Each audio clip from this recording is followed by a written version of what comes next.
네, 반갑습니다. 방보루 기니까 간다. 방보루입니다. 잘 지내셨나요? 오늘 이 시간에는 우리 부모님들의 육아 고민을 하나 덜어드릴 수 있는 주제를 준비해 보았어요. 어떤 주제냐? 아마 모든 부모님들이 다 공감하고, 나 저거 너무 배우고 싶었어. 라는 주제일 수 있어요. 오늘의 주제는 바로, 놀아줘, 놀아줘, 엄마 또 놀아줘, 또 놀아줘. 병에 걸린 우리 아이들의 치료 방법에 대해서 알려드리는 시간 가져보도록 하겠습니다. 얼마 전 제 친구가 이런 고민을 이야기하더라고요. 세영아, 내가 나이 들어서 아이를 낳았잖니. 그런데 우리 아이가 놀아줘, 놀아줘. 계속해서 놀아달라고 해. 나 대체 이 놀아줘의 지옥에서 언제 벗어날 수 있는 거니? 라는 질문을 했어요. 젊은 엄마들이 아이랑 놀아주는 걸 보면 더 죄책감이 물밀듯이 몰려온대요. 아, 나는 너무 나이가 많은 엄마라서 잘 못 놀아주나 하는 그런 죄책감도 함께 든다고 이야기를 하더라고요. 그래서 제가 친구에게 알려준 팁을 오늘 이 시간을 통해서 우리 구독자 여러분들께도 함께 알려드리려고 합니다. 아이가 계속 놀아달라고 하죠. 몇 살 때부터? 3살 정도쯤 되면 아이들이 놀아달라는 이야기를 많이 하기 시작합니다. 왜냐하면 엄마와 나만 존재하던 세계에서 세상에서 이제 우리 아이들 더 큰 세상으로 나갔거든요. 그래서 이 시기에 가장 많이 하는 놀이가 역할놀이일 거예요. 역할놀이는 혼자서는 할 수 없죠. 그래서 아마 부모님들께 엄마, 나 이 놀이 해줘 라는 제안 참 많이 받으셨을 거예요.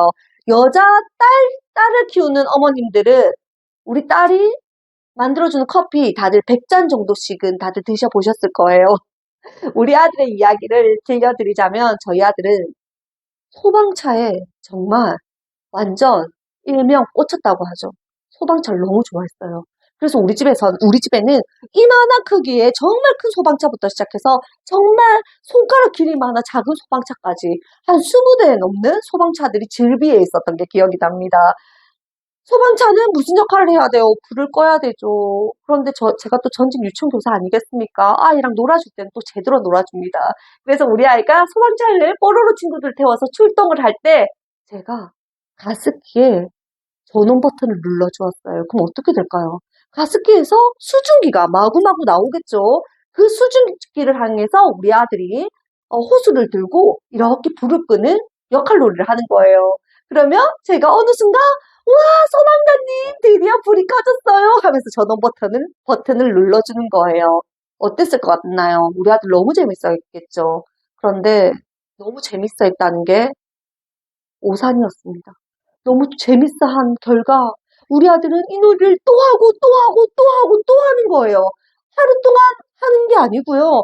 거의 몇 달 동안 이 놀이가 계속 반복이 되었었던 것 같아요. 저는 우리 아들을 보면서 저 아이는 저 놀이가 이제 지겹지도 않나? 그리고 이제 엄마가 그만 놀아줘. 엄마가 이제 그만하고 싶다라는 신호를 많이 줬음에도 불구하고 계속 그 놀이를 요구하는 거예요. 그래서 제가 하루는 우리 남편에게 이런 이야기를 했어요. 남편, 우리 저 가습기 갖다 버릴까? 정말 가습기를 갖다 버리고 싶더라고요. 그리고 하루에 1시간 넘게는 늘 놀아줬던 것 같아요. 그런데 그런 1차원적인 불 끄는 놀이를 1시간 이상 반복을 하다 보니 이런 성인의 입장에서는 정말 돌아버릴 것 같은 거예요. 그때 제가 느꼈던 게 우리 아들은 만족이라는 걸 모르나? 이 아이는 만족감이라는 걸 느낄 수 없나? 왜 엄마가 충분히 놀아주고 나면 엄마 고맙습니다. 엄마가 오늘 함께 놀아주셔서 너무 즐거운 시간이었어요. 라는 이야기를 왜 하지 못하지? 이 아이는 이제 엄마가 이제 밥 좀 하자 하고 갈 때쯤 되면 왜 더 놀아달라고 떼를 쓰는지 늘 고민이 되고 큰 걱정거리, 숙제같이 느껴졌어요. 그때 제가 사용했었던 저만의 팁 지금부터 알려드리도록 하겠습니다.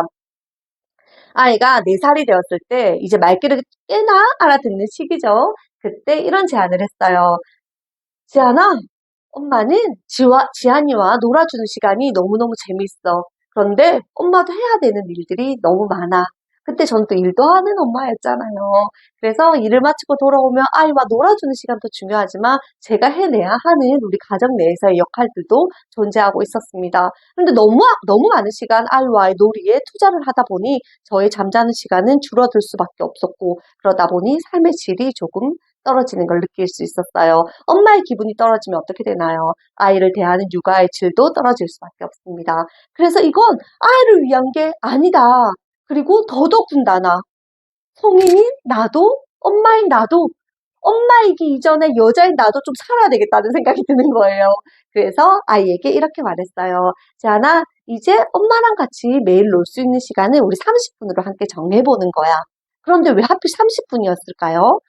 저는 평소 때 직업군이 그러다 보니 아이와 조금 잘 놀아주는 엄마였어요. 그래서 제가 하루는 시간을 재보았어요. 내가 우리 아이와 정말 긍정적인 상호작용을 하면서 스트레스 받지 않고 고통스럽지 않게 놀아줄 수 있는 시간이 최대 몇 시간인가, 몇 분인가를 체크를 해보았어요. 그랬더니 제가 한 20분이 조금 넘어가면서부터 약간 표정이 달라지기 시작하면서 이 노래가 재미없고 흥미를 더 이상 끌지 못하면서 좀 지겹다, 이제 그만하고 싶다라는 감정을 느끼더라고요. 그래서 아이에게 30분을 제안했습니다. 평소 아이와의 놀이 시간이 그렇게 고통스럽지 않은 어머니들은 어머니들만의 시간을 다들 정하시면 돼요. 1시간도 괜찮고 최대 2시간까지도 괜찮아요. 그런데 저는 아이와 놀아주는 것이 너무 힘들어하는 어머니들은 처음부터 20분, 30분 잡지 마세요. 5분도 괜찮습니다. 지금도 제가 하는 이야기, 시간이 중요한 것이 아니라 매일같이 반복해 주시는 것이 중요하기 때문에 5분이라는 시간을 정했다 하여 죄책감 느끼실 필요 전혀 없어요. 시작하시겠다고 마음먹은 것 자체가 칭찬드리고 싶으니까요. 자, 30분을 정한 후에 우리 아들에게 이렇게 이야기했어요. 지금부터 엄마랑 신나게 30분 놀자. 그때부터는 어떻게 하셔야 돼요? 정말 열정적으로 최선을 다해서 아이와 함께 놀아주셔야 합니다. 여자친구들 중에서는 엄마가 입으로 놀아주는 여자친구 어머니도 계실 것 같고, 남자친구들은 어때요? 주로 몸으로 하는 놀이를 좋아하죠. 몸으로 정말 최선을 다해서 놀아주었던 기억이 나요. 그런데 이 놀이가 대체 언제 끝날지 막연한 부모님들 같은 경우에는 어떤가요? 아이와 열심히 몸놀이를 해주고 시계를 봤더니 진짜 30분은 지나가 있을 거야 하고 봤더니 겨우 5분 지나가 있는 경험 다들 한 번씩 해보셨을 거예요. 나는 이렇게 지치는데 우리 아이는 왜 지치지도 않지? 이런 생각 해보셨죠? 네, 그래서 어떻게 하셔야 되냐? 30분을 노시는데 내가 30분만 지나가면 괜찮은 거잖아요. 왜 괜찮아요? 너 30분만 놀아주면 되는 거니까요. 이게 언제 끝날지 모를 때 우리 부모님들 놀아주는 시간이 고통으로 다가오는 것 같아요. 그런데 정확한 시간을 정해주고 나면 이 시간이 그렇게 고통스럽지 않아요. 왜냐하면 예, 벌써 10분 지났고 이제 20분만 더 놀아주면 되는 거예요. 뭔가 정확한 경계가 명확하게 섰을 때 우리 부모님 아이와 놀아주는 시간의 고통이 줄어드는 거 느끼실 거예요. 자, 아이와 신나게 놀아줬어요. 그런데 30분이 땡 하고 되었어요. 자, 이제 그만 엄마가 이제 놀아주는 시간 끝. 이렇게 하시면 안 돼요. 왜냐하면 우리 아이들 갑자기 놀이가 멈춰졌었을 때 그 고통은 우리 부모님들 한번 헤아려 주셔야 해요. 자, 그렇다면 어떻게 해야 될까요? 아이에게 미리 신호를 줍니다. 어떤 신호를 줘야 할까요? 와, 너무 재밌다. 지연아, 벌써 26분이 지나갔네. 이제 우리가 그런데 함께 놀 수 있는 시간이 4분밖에 남지 않았다. 우리 더 재밌게 놀자. 이렇게 아이에게 사전 예고 같은 신호를 주시는 거예요. 그러면 아이는 너무 재밌으면서도 이제 엄마랑 놀 수 있는 시간이 4분 정도 남았구나 스스로 예측을 할 수 있게 됩니다. 예측을 한다는 건 어떤 걸 의미할까요? 마음의 준비가 시작된다는 겁니다. 자, 그렇게 놀았어요. 이제 1분 남았어요. 지안아, 이제 1분 남았어. 너무 재밌는데 우리 더 최선을 다해서 놀자 하고 끝까지 우리 부모님 영혼을 불태워주시는 거예요. 진짜 신나게 놀아주시는 겁니다. 자, 그래서 30분이 되었습니다. 와, 이제 엄마랑 노는 시간 끝! 하고 엄마가 종료를 알렸어요. 우리 아들 어떻게 했을까요? 엄마, 오늘 엄마가 함께 놀아주시는 30분 너무 즐거웠어요. 엄마 내일도 이렇게 놀아주시는 거예요. 라고 이야기했을까요? 아니죠. 엄마와의 놀이 시간이 너무 즐거웠던 이 아이는 30분으로 충분하지 않습니다. 만족스럽지 않죠. 그래서 싫어 싫어 엄마 더 놀고 싶어 라고 떼를 씁니다. 이때 우리 부모님들 반응이 진짜 중요해요. 엄마랑 분명히 30분 동안만 놀기로 약속했어 라고 아이에게 비난 섞인 이야기 하지 마세요. 너는 왜 이렇게 만족이라는 걸 모르니? 엄마랑 분명히 30분 동안 놀기로 약속했잖아. 이렇게 아이를 원망하셔서도 안 돼요. 그렇다고 하여 더 놀고 싶어? 그러면 이제 10분만 더 놀까? 하고 아이의 회유에 넘어가셔서도 안 됩니다. 어떻게 하셔야 될까요? 제 강의 들어보신 부모님들은 아마 조금은 눈치채셨을 거예요. 엄마 나 더 놀고 싶어. 엄마 나 더 놀고 싶다고 라고 말하는 아이에게 메아리처럼 그 아이의 감정을 돌려주시는 겁니다. 더 놀고 싶구나. 엄마와의 놀이가 너무 재밌었지. 그래서 더 놀고 싶구나. 사실 엄마도 오늘 너무 재밌어서 지안이랑 더 놀고 싶은 마음이 너무 커. 라고 아이의 반짝이는 편도체에 불부터 꺼주시는 거예요. 불이 꺼집니다. 왜냐하면 자신의 이야기가 공감받았으니까요. 엄마도 아쉽다는 마음을 충분히 표현하세요. 엄마도 너무 재밌었는데 너도 너무 재밌었구나. 그런데 오늘 우리가 함께 놀기로 한 시간은 여기까지야. 하지만 너무 아쉬워하지 마. 내일이 기다리고 있으니까 이렇게 이야기해 주시는 거예요. 그럼 어떨까요? 우리 아이?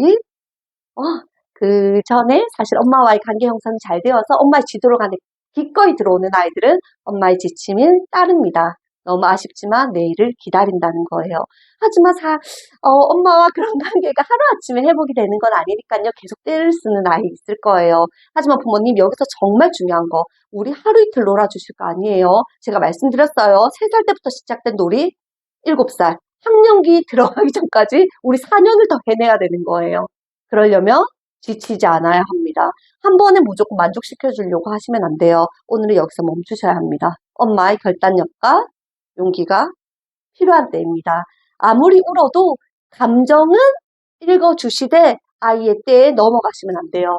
왜냐하면 아이가 너무 때를 써서 그러면 오늘 딱 5분만 더 노는 거야 하고 놀아주셨어요. 그럼 이 아이는 무엇이 학습되었을까요?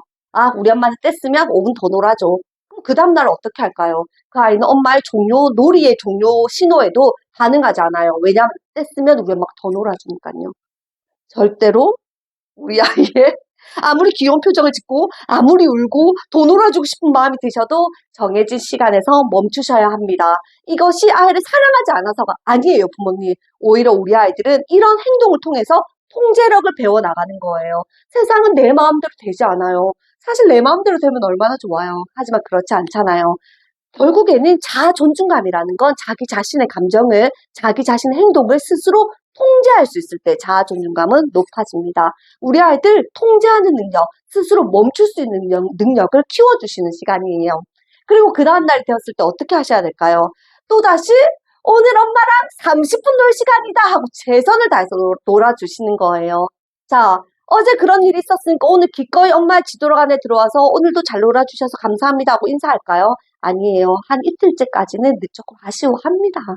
그래도 부모님 결단력을 가지고 멈출 수 있어야 해요. 그리고 나면 3일째가 됩니다. 우리 부모님들 다들 아마 반 이상의 부모님들이 좀 기적 같은 경험을 하실 거예요. 우리 오늘도 신나게 잘 놀았다 하면 아이가 만족감을 느끼고 엄마와의 놀이 시간을 충분히 느끼고 만족감을 느끼고 멈출 수 있는 아이로 변해 있을 거예요. 이런 거 아시죠? 엄마가 10시간이고 12시간이고 원할 때마다 놀아줘요. 이 아이는 엄마와 함께 노는 시간 속에서 놀이의 기쁨을 찾지 못합니다. 그런데 엄마와의 30분이 너무 달콤하고 재미있어요. 그랬다가 하루는 엄마가 이 정도의 여유, 공간을 남겨주시고 이런 제안 한번 해보시는 거 어떨까요? 오늘은 엄마가 너랑 5분 정도 더 놀아줄 수 있게 되었어! 라고 이야기를 하는 거예요. 아이가 제안을 할 때 받아들여 주시는 게 아니라 아이에게 행복한 보너스 같은 선물을 주시는 거예요. 우리 부모님들 보너스 들어오는 달 우리 너무 기분 좋잖아요. 아이들도 비슷한 경험을 하는 겁니다. 오늘은 엄마가 5분 더 놀아줄 수 있어!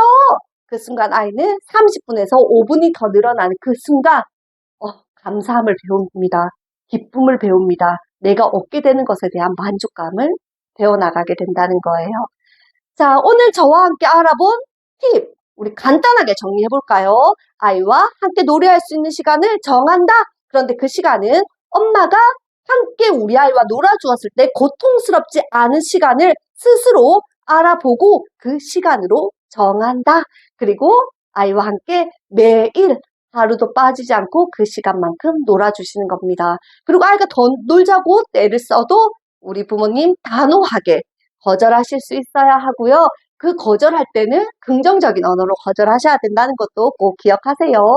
그래서 우리 아이가 우리 엄마와의 시간, 우리 아빠와의 놀이 시간을 행복하고 즐거운 아이들로 키워나가 주셨으면 좋겠어요. 부모가 자녀의 놀이에 적극적으로 참여할 수 있도록 우리 아이들의 능력은 너무너무나 무궁무진하게 커나갈 테니까요. 오늘 하루도 아이와 놀아준다고 힘들었었던 우리 어머니, 오늘 엄마와 함께 놀았었던 이 놀이의 기쁨이 우리 아이의 삶 속으로 스며들 거예요. 그래서 인생을 즐길 줄 아는 아이, 그래서 인생 속에서 기쁨을 찾아가는 아이로 성장할 테니까요. 우리 부모님들 힘드셔도 화이팅이에요. 네, 오늘 강의는 여기까지입니다. 오늘 내용이 좋으셨다면 구독, 좋아요, 알림 설정 꼭 부탁드릴게요. 우리 다음 이 시간 더 재밌는 주제로 다시 만나요. 감사합니다.